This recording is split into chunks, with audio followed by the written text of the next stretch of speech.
우리 함께 고백하겠습니다. 하나님 사랑합니다. 하나님 사랑합니다. 제가 제일 많이 사랑합니다. 할렐루야. 할렐루야. 다들 마스크 쓰고 계시죠? 다시 한번 우리 함께 고백하겠습니다. 앞에 있는 사람에게 하는 것이 아니라 하나님께 고백합니다. 하나님 사랑합니다. 하나님 사랑합니다. 제가 제일 많이 사랑합니다.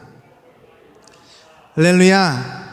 네, 좋습니다. 오늘도 주님의 날을 주님 앞에 온전히 올려드리며 나오는 주님의 귀한 청년들에게 하나님께서 복 주시고 지켜주시고 은혜와 평강 주시기를 주님의 이름으로 간절히 축원합니다. 오늘은 행복하게 삽시다 라는 제목으로 함께 은혜를 나눠보고자 합니다. 어려운 시기죠. 어려운 시기라서 다들 힘들고 어렵고 추석 명절을 보냈는데도 추석 같지 않은 추석을 이번 명절은 좀 보냈죠. 어떻게 다들 친척들 만나보셨나요? 영상으로 또 핸드폰으로 만날 수밖에 없는 그런 추석 명절이었습니다. 서로 간의 안부를 물을 때에도 사실은 좀 편치 않은 그런 안부들이 아마 왔다 갔다 했을 거라고 생각이 되어져요. 장사하시는 또 그런 분들, 친척들이 있다면 매출이 많이 떨어진 부분들에 대해서 이야기를 할 거고, 또 아이들이 있는 집들은 아이들이 학교에 가지 못해서 집에서 아이들을 돌봐야 하는 부분들 때문에 또 어려움들을 이야기하는 가정들도 있을 것입니다. 행복하냐 물어보면 그래서 많은 사람들이 이렇게 생각을 해보거나 아니면 행복하지 않습니다 라고 단답형으로 대답하는 분들이 많지 않을까 생각이 돼요. 그래서 오늘 저는 여러분들에게 행복하게 삽시다 라고 함께 결단하며 나아가는 그런 좀 시간이 됐으면 좋겠어서 말씀을 좀 준비해 봤습니다. 하나님께서는요, 오늘 우리가 읽은 본문 말씀과 같이 사람이 행복하게 살기를 원하십니다. 오늘 본문 말씀 다시 한번 읽어볼까요? 신명기 10장 13절 말씀입니다. 내가 오늘 내 행복을 위하여 내게 명하는 여호와의 명령과 규례를 지킬 것이 아니냐. 아멘. 신학적인 이야기들로 여러 가지의 이유를 대며 여러 가지의 성경 구절을 들어가며 여러분들에게 이야기해 줄 수 있겠지만 사실 한 말씀으로도 충분할 것 같아요. 그리고 주님의 마음이 우리에게 느껴진다면 우리는 그 말씀에 아멘하고 나아갈 수 있을 줄 믿습니다. 신명기 10장 13절은 우리에게 이렇게 이야기합니다. 내가 오늘 내 행복을 위하여 내게 명하는 여호와의 명령과 규례를 지킬 것이 아니냐. 우리가 신앙생활 해나가면서 하나님 말씀대로 살아가는 것 당연한 것인 줄 알지만 잘 지키지 못하죠. 왜냐하면 힘들고 어렵게 느껴지기 때문이에요. 또 어떤 이들은 그 말씀이 무게감으로 두렵게 부담감으로 다가올 때도 있습니다. 특별히 순종과 또 헌신에 관한 그런 말씀들을 나눌 때에는 그것들이 더욱더 어렵게 느껴지고 또 계명에 관해서 죄에 대해서 이야기할 때는 아프게 느껴지기까지 하죠. 그래서 그 부분들을 우리가 온전히 받아들이지 못하고 때로는 귀를 막고 마음을 돌리며 그렇게 하나님의 말씀을 온전히 듣지 못할 때도 있습니다.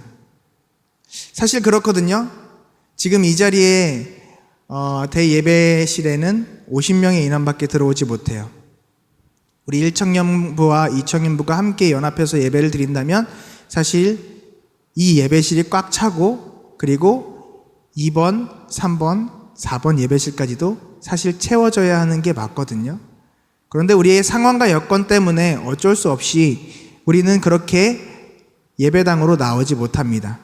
그렇다면요, 100번 양보해서라도 여러분, 우리 교회에 시설이 안 돼 있는 것도 아니고 여러분 실시간으로라도 예배 시간에 나와야 돼요. 제가 중등부에서도 설교했습니다. 제가 팩트 폭격을 좀 잘하거든요. 평소에 이런 시기라면 중등부 친구들 출석률이 50%로 떨어져요. 왜요? 중등부 친구들은 어쨌든 부모님의 컨트롤 아래에 있어야 하는 친구들이기 때문에 평소에는 말 진짜 안 듣는데요. 이렇게 교회에 나와야 할 때는요, 부모님 말씀을 너무 잘 듣습니다. 엄마가 가지 말래요. 아빠가 가지 말래요. 평소에는 진짜 안 들어요. 그런데 이때는 정말 어머니, 아버지의 말씀을 잘 듣는 친구들이 됩니다. 그래서 출석률이 급격하게 떨어져요. 왜냐하면 친척집들도 가야 되고 하기 때문에 떨어집니다. 사실은 그래서 이번 주에도 걱정을 많이 했어요. 출석률이 많이 떨어지지 않을까? 그리고 생각났죠. 아, 온라인 예배를 드려야 되는구나. 그래서 다시 저에게 하나님께서 기쁨을 주셨습니다. 왜냐? 온라인 예배는 따라해 볼까요? 언제나 어디서나 드릴 수 있기 때문에. 우리의 마음만 있으면요, 특별히 중등부 친구들은 핸드폰 다 갖고 있어요. 마음만 있다면 잠깐 화장실 좀 다녀올게요. 불신 가정이라도, 정말 예배를 드리지 못하는 가정이라도 잠깐만 엄마 라고 이야기하고 예배의 장소로 나올 수 있는 상황이 지금 이 상황이란 말이죠. 그래서 제가 지금 실시간 예배의 참석자가 몇 명인지 확인을 합니다. 2번 예배실, 3번 예배실까지 다 참여해야 할 인원의 숫자는 아닌 것 같아요.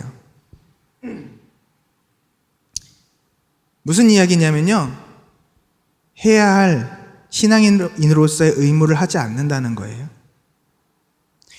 하나님의 나를 온전히 지키는 것, 안식일을 기억하여 거룩히 지키는 것, 정말 중요한 계명 가운데에서 4번째 계명입니다. 그 기본적인 것도 지키지 못하면서 하나님 앞에 믿는 사람이라고 이야기할 수 있을까요? 이 실시간 예배를 만들어 놓은 이유는, 스트리밍을 실시간으로 해주는 이유는 여러분들 편하게 예배를 드리라는 부분이 아니에요. 지금 이렇게 이 자리에서 모여서 예배드릴 수 있는 부분들이 제한되기 때문에, 그럼에도 불구하고, 또는 여러분들이 어떠한 안 좋은 일들로 인해서 원치 않게 병원에 입원해 있기 때문에, 또는 출장 가 있기 때문에 어쩔 수 없는 상황에서 그럼에도 불구하고 예배를 주님 앞에 나와서 드리라고 교회의 입장에서, 교역자의, 목회자의 입장에서 최대한 여러분들의 신앙을 지켜주기 위해서 만들어 놓은 하나의 도구예요. 여러분들 편하게 예배 드리라는 게 아니라 그럼에도 불구하고 안 되는 상황에서라도 예배 드리라고 만들어 놓은 것이라고요. 그렇다면 여러분들의 입장에서는 신앙인이라면, 그리스도인이라면 어떻게 해야 하느냐? 내가 최대한으로 예배 드릴 수 있도록 노력해야 되는 거예요. 힘써 주님 앞에 나아와야 하는 것이 여러분들의 의무인 줄 믿으시기를 축원합니다. 하나님께서는 분명히 사람을 행복하게 살도록 만들어 놓으셨어요. 그런데 서두에 말씀드렸지만 행복한 사람이 많지 않습니다. 왜 그럴까요? 행복한 삶을 살지 못하는 이유는 간단해요. 만들어 놓은 대로 살지 않기 때문입니다.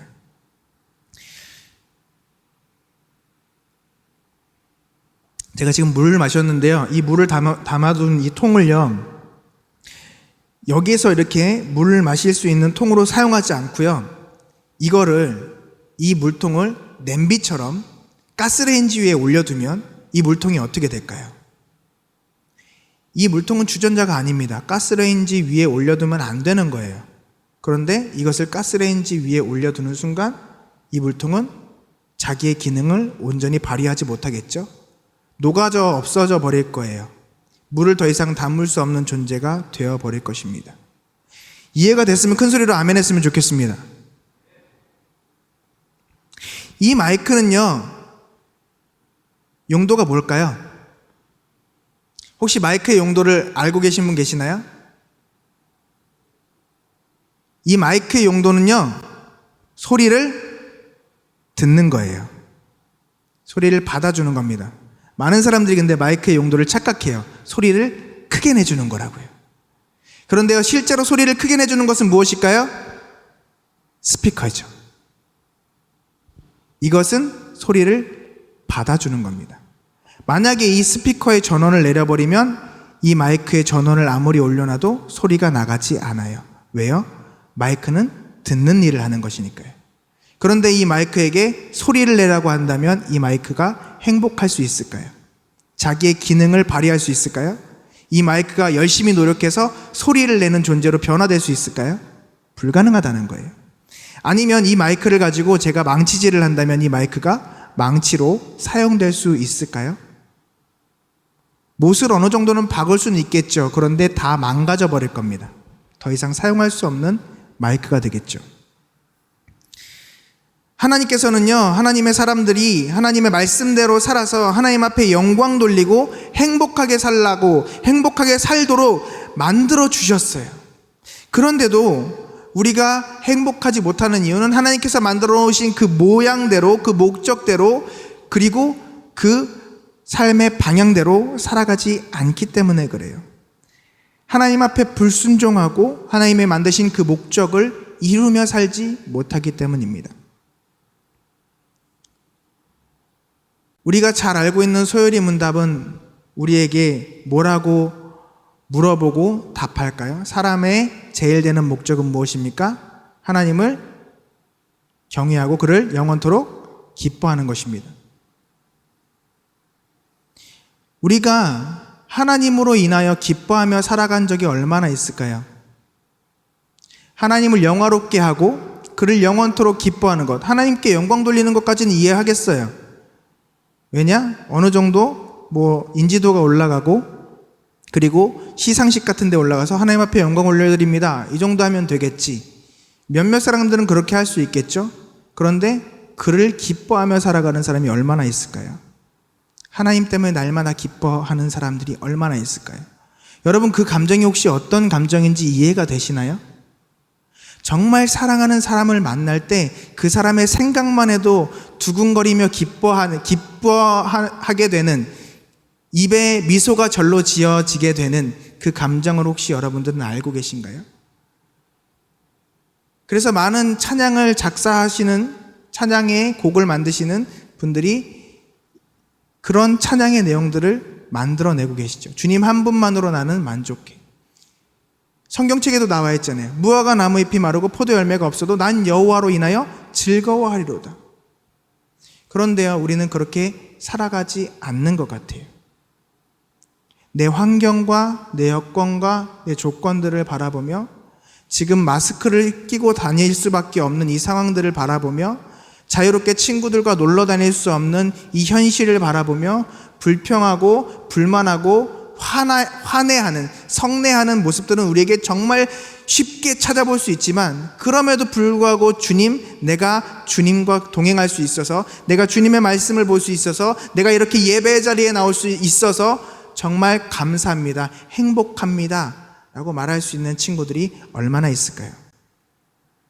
사사기를 보니까요, 이렇게 나와 있습니다. 사사기 17장 6절 말씀인데요, 그때에는 이스라엘에 왕이 없었으므로 사람마다 자기 소견에 옳은 대로 행하였더라. 아멘. 우리 예배를 시작하며 고백합니다. 왕이신 나의 하나님, 내가 주를 높이며 영원히 주의 이름을 송축하리이다. 우리가 기도할 때마다 주여라고 부르짖으며 기도합니다.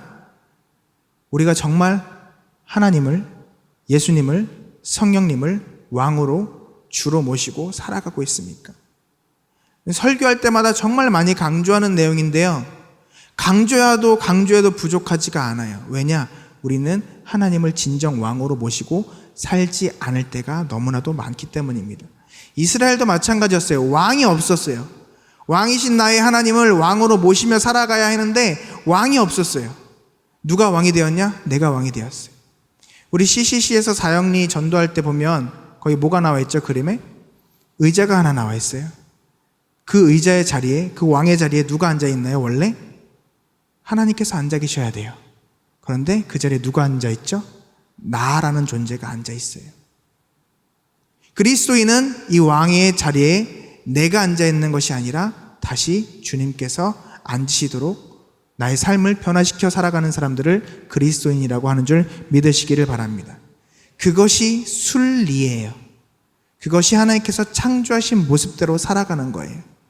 세부적인 삶의 하나하나를 너 이렇게 살아야 돼, 이렇게 살아야 돼, 이렇게 살아야 돼, 이렇게 살아야 돼 해줄 수도 있지만, 우리가 베이스를 알면, 기본을 알면, 진리를 알면 그대로 살아갈 수 있거든요.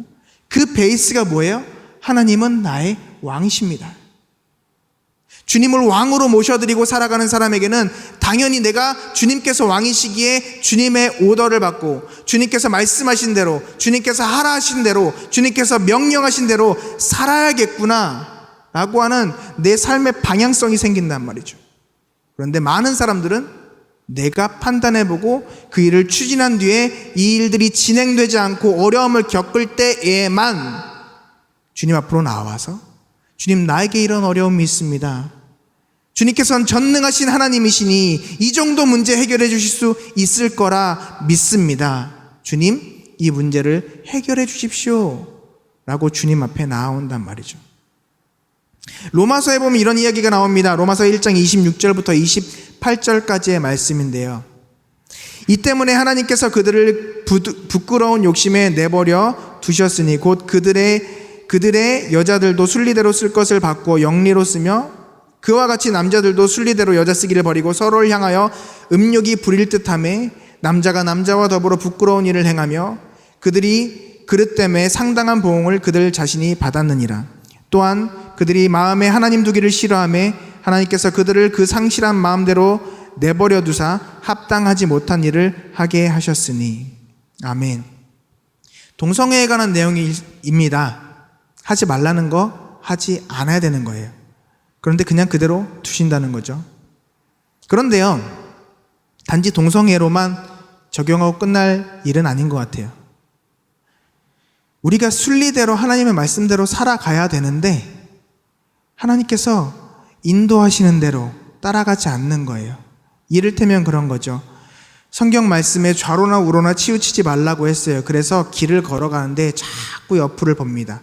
그리고 볼 뿐 아니라 그쪽으로 가는 거예요. 그러면 양을 치는 목자는 어떻게 할까요?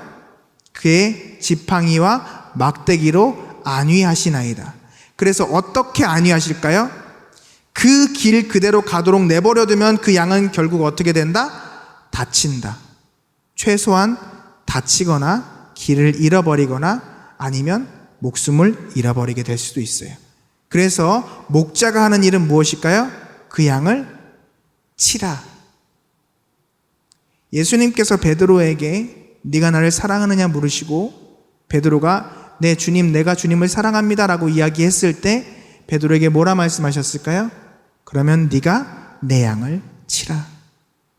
여러분, 여기서 이 치라는 말 어떻게 들리십니까? 저는 그렇게 들리더라고요. 치는 거예요. 좌로 우로 길을 벗어나는 양들을 치는 거예요. 때로는 끌어당기겠죠. 그래서 목자들이 가지고 있는 지팡이와 막대기는 모양이 이렇게 생겼어요. 왜 그럴까요? 양의 목을 잡아서 끌어오는 거예요. 양이 다른 길로 새지 않도록 옆을 쳐주는 거예요. 그런데 우리는 그렇게 사랑의 하나님의 음성을 들을 때마다 어떻게 생각할까요? 왜 오늘도 위로해주는 말씀 안 해주시고 까는 설교할까? 왜 오늘도 나의 마음을 이해해주지 못하고 나를 힘들게 할까? 내 상황, 내 조건 다 아시면서 왜 저렇게 말씀하실까? 주님 앞에 불평과 불만하는 우리의 모습을 보게 되죠. 그러한 시간들이 지날 때 주님께서는 어떻게 해요? 그 마음에 하나님 두기를 싫어할 때에 하나님께서 그들을 그 상실한 마음대로 내버려 두사 합당하지 못한 일을 하게 하셨으니 그럼 네 마음대로 해봐. 그때부터는 자유가 찾아옵니다. 맞습니까? 아니죠. 그건 자유가 아닌 거예요. 주님의 보호하심이 사라지게 된 거예요. 그때부터는 이리가 사자가 맹수가 찾아와도 더 이상 보호해 주지 않습니다. 그때부터는 내가 가시 덤불길을 지나갈 때라도 나를 도와줄 사람이 없습니다. 그때부터는 내가 배가 고파서 목이 말라서 부르짖을지라도 울부짖을지라도 목자는 더 이상 나를 돌보지 않는 거예요. 오늘 중등부 설교를 하면서 이런 얘기를 했습니다. 가버나움이라고 하는 동네에 백부장이 있었어요. 이 백부장이 자기의 사랑하는 종이 병에 걸려 아플 때 이 종을 어떻게든 치료하고 싶은 마음이 있었는데 예수님께서 어떤 병이든 치료하시는 능력이 있다는 이야기를 듣게 된 거죠. 그래서 유대인 장로들에게 예수님을 좀 모셔와서 예수님께서 고쳐주셨으면 좋겠다라는 부탁을 했어요. 그래서 유대인 장로들이 예수님을 만나서 그 백부장의 종을 치유해 주기 위해서 예수님께서 오신다라고 하는 이야기를 백부장이 들었어요. 그때 백부장이 다시 사람을 보내서 이야기합니다. 예수님, 어찌하여 우리 집에 발걸음을 하십니까? 말씀만 하옵소서. 그리하면 내 종이 낫겠나이다. 우리 집은 나는 예수님께서 오시는 것을 감당치 못하겠습니다. 예수님 같은 분이 어떻게 우리 집에 오십니까? 비천하고 낮은 우리 집에 예수님 같은 대단한 분이 어떻게 오십니까? 예수님, 저도 남의 수하에 있고 내 아래도 사람이 있는데 저더러 오라 하면 오고 저더러 가라 하면 갑니다. 나도 황제가 오라 하면 오고 가라 하면 갑니다. 사람도 이럴진데 하나님이신 주님께서 말씀만 하시면 이 일들이 이루어질 것을 수고롭게 우리 집까지 오실 필요 없습니다. 주님, 그러지 마시고 말씀만 하옵소서. 그리하면 내 종이 낫겠나이다 라고 믿음의 고백을 합니다. 그 믿음의 고백을 들으신 예수님께서 뭐라 말씀하시죠? 내가 기이한 일을 보았도다. 내가 이스라엘 중에 이만한 믿음을 가진 사람을 만나보지 못하노라. 그렇게 말씀하실 때 그 시로 그 종이 낫게 된 줄 믿으시기를 축원합니다. 지금은요, 세상에 바뀌어가고 있어요. 그럼에도 우리의 신앙은 변화되지 말아야 할 줄 믿습니다. 왜냐하면요, 하나님은 세상이 알지 못하는 존재거든요. 고린도전서 1장 21절 말씀입니다. 그 가운데 이렇게 말씀하십니다. 이 세상이 자기 지혜로 하나님을 알지 못함으로. 아멘. 그리고 이사야서 5장 12절 13절 말씀은 계속해서 이렇게 말씀하십니다.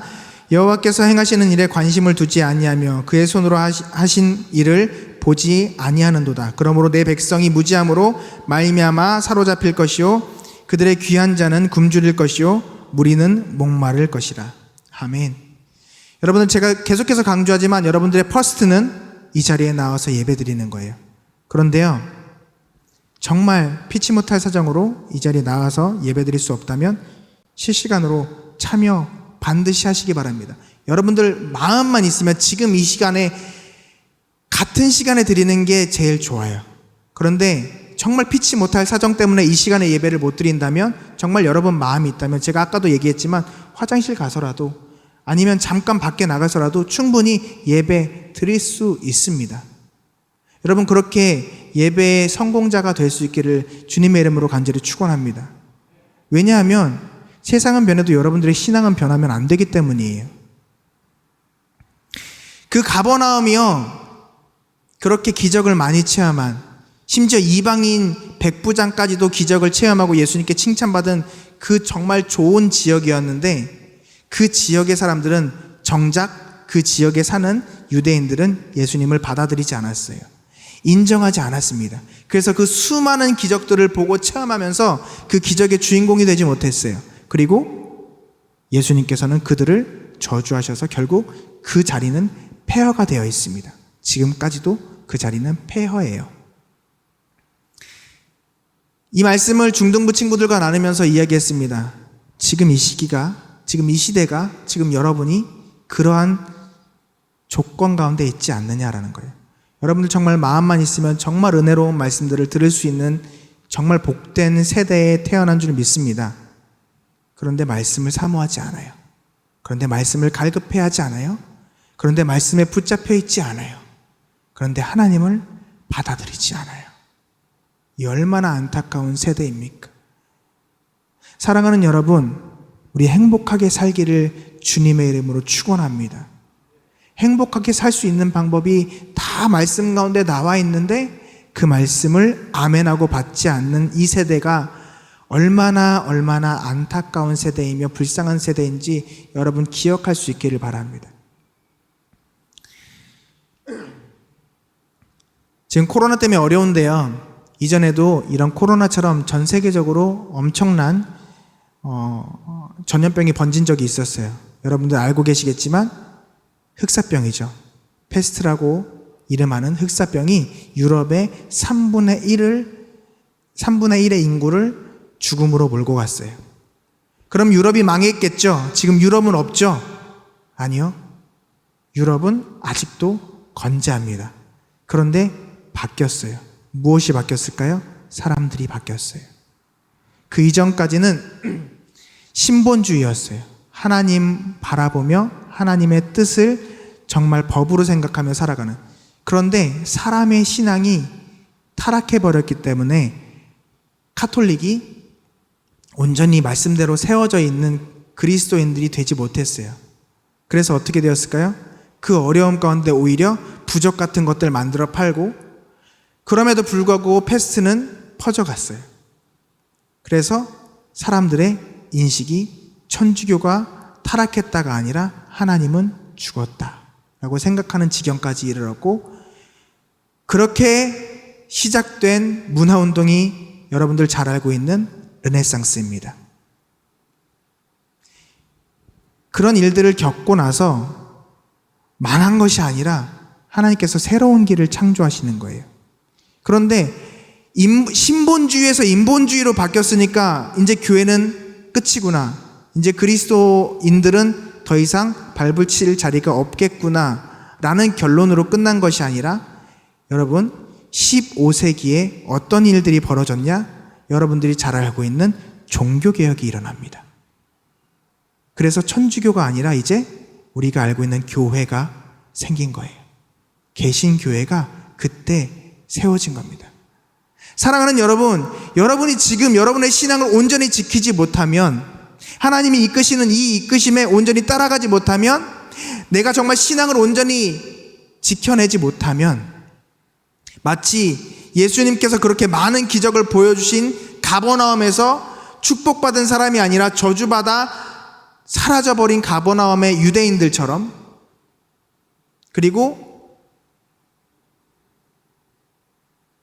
또 흑사병으로 인하여서 어려움 가운데 그렇게 사람들의 인식 속에 묻혀버리게 된 그 옛날의 천주교처럼, 카톨릭처럼 우리도 버려지게 될 수도 있다는 거예요. 지금도 천주교는 살아있습니다 라고 이야기하시는 분들이 계실지 모르지만, 그때 천주교와 지금 천주교는 완전 달라요. 그때는 왕보다 위에 있었어요. 왕들이 무릎을 꿇고 와서 허락을 구해야 되는 존재가 교황이었단 말이에요. 거의 그래서 정말 하나님께서 아름답게 보시지 않는 그런 교만함까지 올라갔던, 정말 막강한 권력을 휘둘렀던 존재가 바로 천주교 성당이었어요. 그런데 지금은 그렇지 않잖아요. 오히려 하나님께서 이 교회를 세우시고 이 교회가 정말 하나님의 은혜 안에서 부흥되어지는 역사가 나타났죠. 근데 지금 교회가 그렇게 타락하고 있다는 거예요. 이렇게 좋은 예배 드릴 수 있는 환경이 있음에도 불구하고 예배 드리지 않는다는 거예요. 우리나라와 같이 이렇게 아무 데서나 인터넷 켜서 예배 드릴 수 있는 환경이 잘 되어 있는 나라가 얼마나 있을까요? 해외에 나가서 선교해 보신 분들은 아시겠지만 데이터가 터져도 이렇게까지 예배 드릴 수 있는 환경 정말 어렵습니다.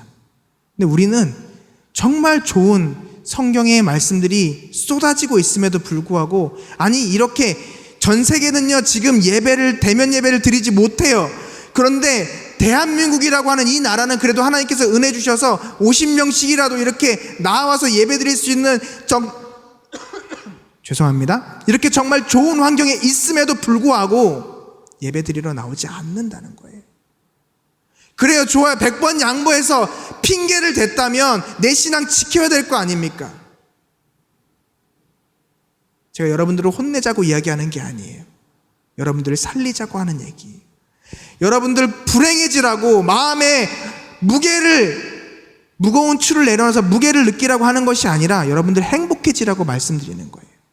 사랑하는 여러분, 행복하게 살 수 있는 방법은 제가 말씀드린 대로 하나님 말씀대로 살아가는 것인 줄 믿으시길 바랍니다. 어려운 게 아니에요. 힘든 게 아니에요. 그래서 요한복음 3장 16절에 이렇게 말씀하여 주셨어요. 하나님이 세상을 이처럼 사랑하사 독생자를 주셨으니 이는 그를 믿는 자마다 멸망하지 않고 영생을 얻게 하려 하심이라. 아멘. 사도행전 16장 31절 이렇게 말씀하시죠. 이르되 주 예수를 믿으라, 그리하면 너와 내 집이 구원을 얻으리라. 사랑하는 여러분, 믿는다면 믿는 사람답게 살아가시기 바랍니다. 내가 믿는다면 주님을 왕으로 모시고 살아가시기 바랍니다. 내가 그리스도인이라면 예수 그리스도를 내 마음에 품고 살아가시기 바랍니다. 내가 정말로 믿는다면 성령의 충만함으로 날마다 주님의 도우심을 구하며 살아가시기를 간절히 축원합니다. 그래서 주님께서 지으신 대로 우리의 삶을 살아갈 때에 우리의 정체성을 찾아갈 수 있게 되는 거예요. 하나님 앞에 여쭤보고, 주님께서 원하시는 것이 무엇입니까? 주님, 제가 어떻게 살아가면 되겠습니까? 주님, 저를 통하여서 하시고자 하는 주님의 뜻이 무엇입니까? 한 번이라도 주님 앞에 구하며 주님의 응답 받으며 살아갈 수 있는 우리가 될 때에 주님께서 우리를 불쌍히 여기시사 우리에게 찾아오셔서 말씀하여 주실 거예요. 내가 너를 지은 이유는 내가 너를 통하여 이러한 나의 일들을 하기 위함이란다. 그래서 내가 지금까지 너를 이렇게 키워왔고 이렇게 가르쳐왔고, 그래서 나는 너를 통하여서 이러한 위대한 나의 일을 할 것이란다. 사랑하는 아들아, 사랑하는 딸아, 지금 조금 힘들지 모르지만, 지금은 조금 상처가 있을지 모르지만 견디기 바란다. 조금만 더 참고 기다려주길 바래. 그러면 내가 너를 통해 반드시 위대한 일들을 이루어갈 거야. 너는 혼자가 아니란다. 내가 너를 통하여 일할 거야. 사랑하는 아들아, 사랑하는 딸아, 조금만 더 힘을 내려. 그 주님의 음성이 여러분들의 마음 가운데 들리게 될 줄 믿습니다. 사랑하는 여러분, 그때 우리를 시험하는 존재들이 바로 마귀예요. 그래서 베드로전서 5장 8절 말씀에 근신하라, 깨어라, 너희들 적 마귀가 우는 사자와 같이 두루 다니며 삼킬 자를 찾느니라 말씀하셨고, 누가복음 22장 46절에 이르시되 어찌하여 자느냐, 시험에 들지 않게 일어나 기도하라 말씀하셨어요. 그리고 베드로전서 4장 7절에 만물의 마지막이 가까웠으니 그러므로 너희는 정신을 차리고 근신하여 기도하라 말씀하십니다.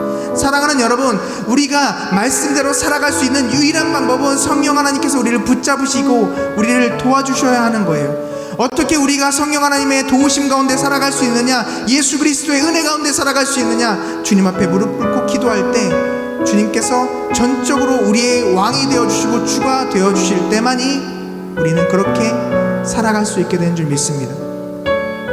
그래서 여러분, 주님 앞에 나와 기도합시다. 그리고 응답받고 살아갑시다. 주님께서 왜 여러분을 만드셨는지, 왜 지금까지 이렇게 이끌어 오셨는지 그 주님의 뜻을 들으시기 바랍니다.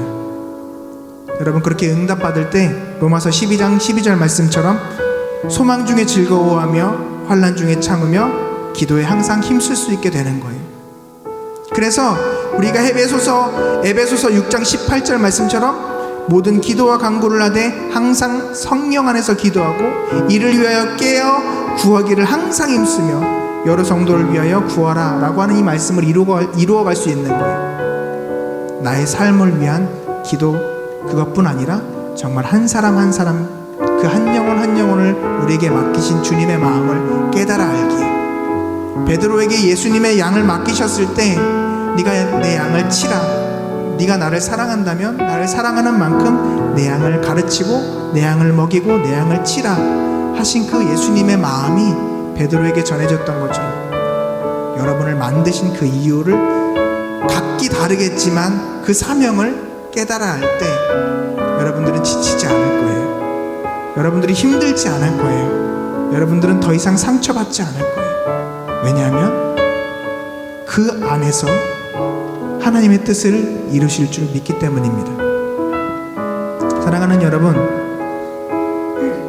그래서 여러분들에게 마지막으로 권면합니다. 필요한 것들 믿고 마음껏 구하세요. 신명기 28장 2절 말씀처럼 내가 내 하나님의 여호와의 말씀을 청중하면 이 모든 복이 내게 임하며 내게 이르리니 라고 하신 이 말씀을 기억하며 하나님의 말씀을 듣고 그 말씀대로 살아갈 때 마음껏 구할 대로 주님께서 허락해 주실 줄 믿습니다. 여러분, 좀 힘들 수도 있어요. 오늘 이 설교가 여러분들에게 부대낄 수도 있을 것입니다.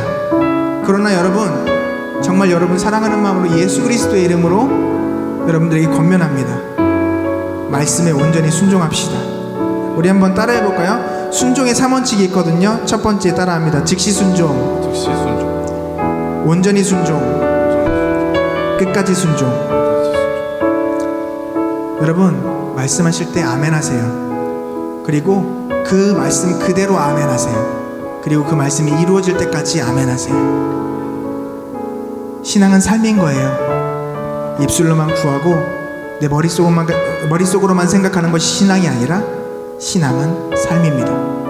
여러분들의 믿는 바를 여러분들의 삶으로 증명해 나가시길 바랍니다. 이 코로나 속에서 여러분들 삶의 한 자리 한 자리에서 그리스도인으로서 신앙을 지키며 하나님의 은혜 안에 거하는, 그래서 날마다 주님과 동행하는 그 행복을 느끼며 살아가는 우리 부산영락교회 청년부 되기를 간절히 소망합니다. 우리 이 시간 다 같이 결단하면서 찬양하고 기도하기를 원합니다. 기도하실 분들은 기도하셔도 되고 찬양하실 분들은 찬양하셔도 돼요. 이렇게 좀 결단했으면 좋겠어요. 하나님, 주님께서는 우리가 행복하기를 원하십니다. 그래서 우리가 행복하게 살 수 있는 방법을 말씀을 통해서 가르쳐 주셨습니다. 하나님, 우리가 그 길을 걸어갈 수 있도록 우리를 붙잡아 주시고 우리에게 말씀하여 주시옵소서. 주님께서 나를 선택하신 것처럼 나도 언제나 주님을 선택하며 주님 말씀대로 행복하게 살아갈 수 있도록 주여 은혜 더하여 주시옵소서. 이 시간 주의 이름 한번 외치며 통성으로 결단하며 나아갑니다. 주여